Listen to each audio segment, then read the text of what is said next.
ఒక చారిత్రాత్మకమైనటువంటి నిర్ణయం తీసుకోవడం, ఆ నిర్ణయం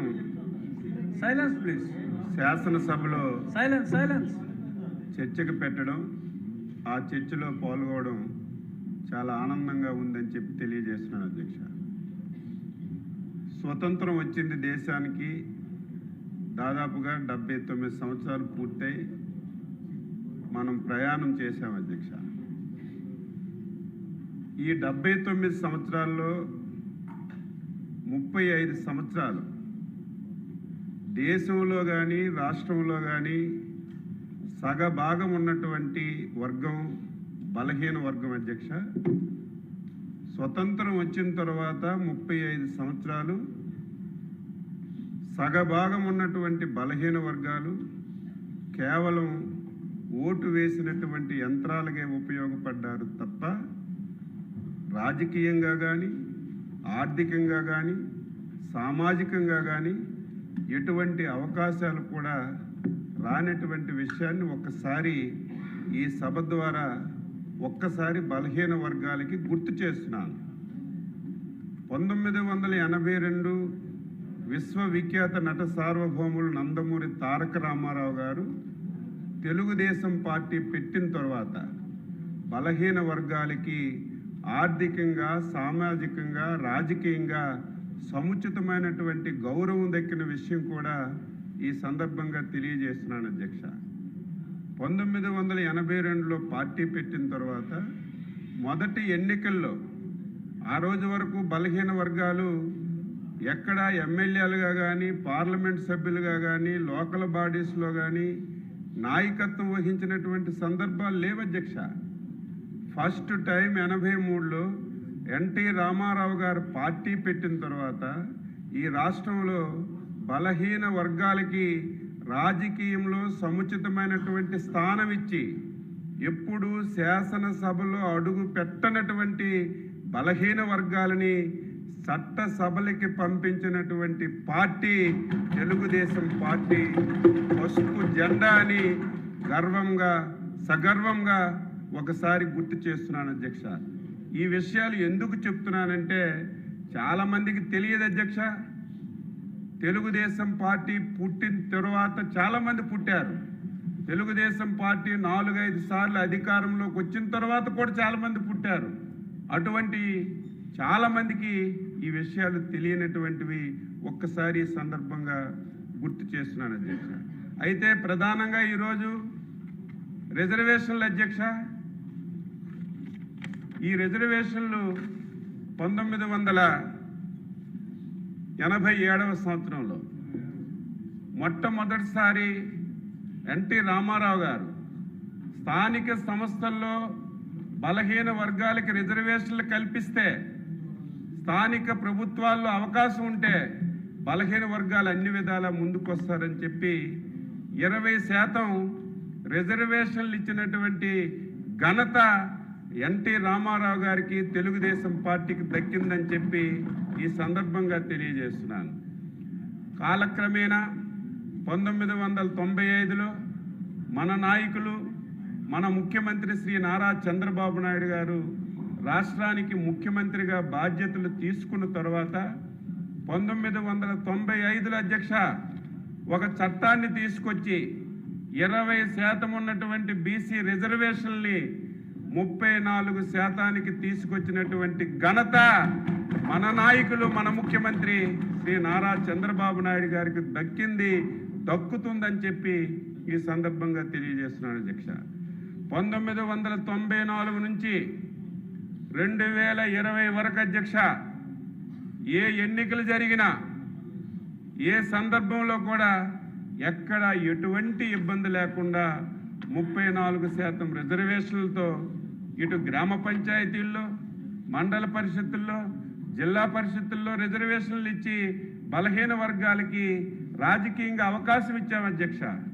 అదేవిధంగా మున్సిపాలిటీల్లో 33.1 రిజర్వేషన్లు ఇచ్చి ముందుకు సాగించాం అధ్యక్ష. 2019లో నేను ఎప్పుడు మాట్లాడినా చెప్తాను, ఎవడేమనుకున్నా ఒక దుర్మార్గుడి రాష్ట్రానికి ముఖ్యమంత్రిగా వచ్చారు. ఆయన రావడం ఈ రాష్ట్రానికి చెనిపట్టింది. బలహీన వర్గాలకి 5 సంవత్సరాల్లో సంక్షేమం ఇవ్వకపోయినా పర్వాలేదు, అభివృద్ధి చేయకపోయినా పర్వాలేదు, ఏ విషయంలో సహకారం అందించకపోయినా పర్వాలేదు అధ్యక్ష. స్వాతంత్ర భారతదేశంలో మొట్టమొదటిసారి ఆయన అధికారంలోకి వచ్చిన తర్వాత బలహీన వర్గాల మీద దమనకాండ చేశారు అధ్యక్ష. బలహీన వర్గాల మీద దాడులు చేసి జైల్లో పెట్టి ఏ విధంగా హింసించారో మీ అందరికీ తెలుసు అధ్యక్ష. దీనికి కారణం ఏమిటంటే 1982 తెలుగుదేశం పార్టీ పుట్టినప్పటి నుంచి చాలాసార్లు అధికారంలో ఉన్నాం, చాలాసార్లు ప్రతిపక్షంలో ఉన్నాం.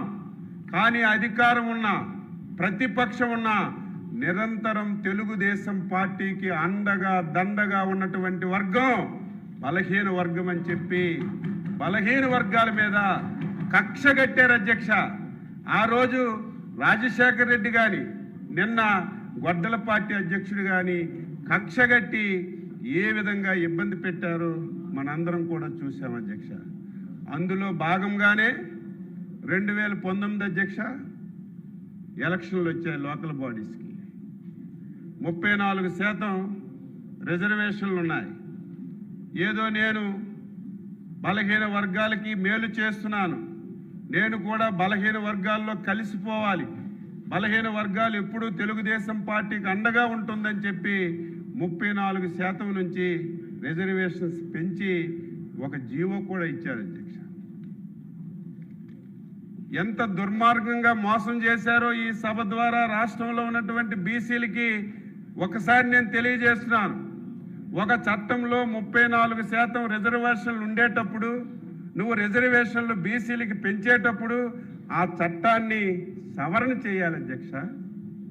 ఆ చట్టంలో మార్పు తీసుకురావాలి.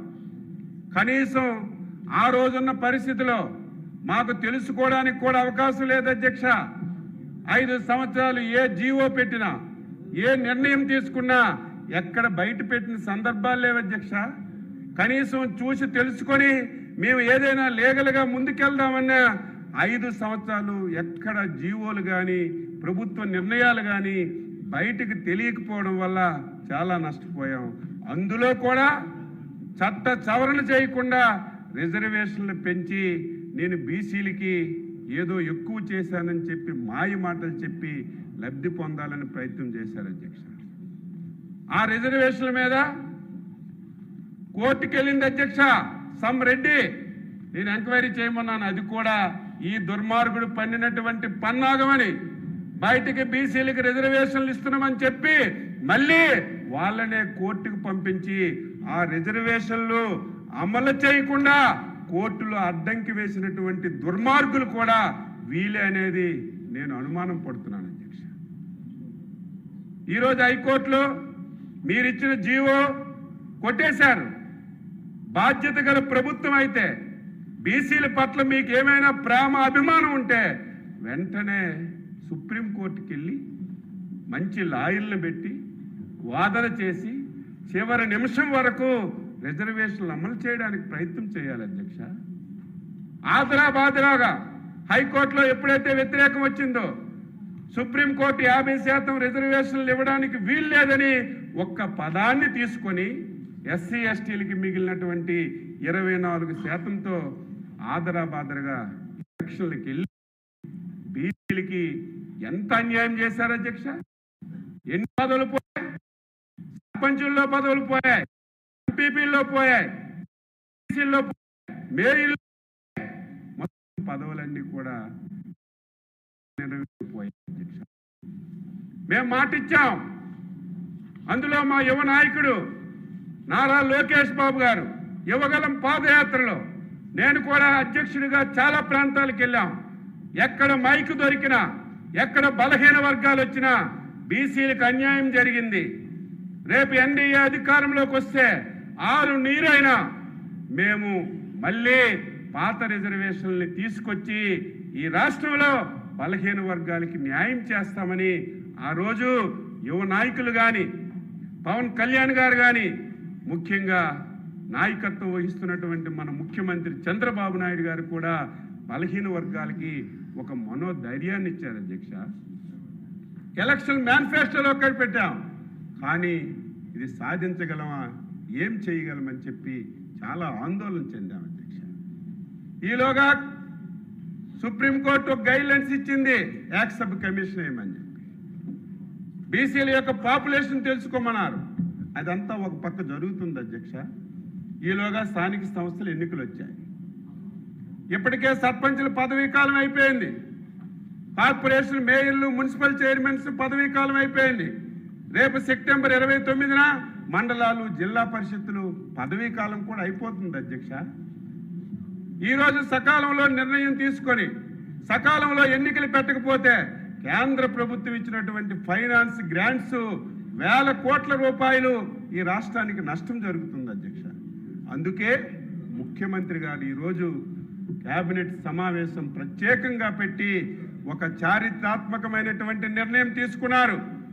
ఏదైతే 1994 చట్టంలో 34% స్థానిక సంస్థల్లో పంచాయతీరాజ్లో రిజర్వేషన్లు ఇవ్వాలని, అదేవిధంగా మున్సిపాలిటీలో 33% ఒక పాయింట్ రిజర్వేషన్లు ఇచ్చి ఎలక్షన్లకు వెళ్ళాలని ఒక చారిత్రాత్మకమైనటువంటి నిర్ణయం తీసుకున్నారని చెప్పి ఈ సందర్భంగా తెలియజేస్తున్నాను.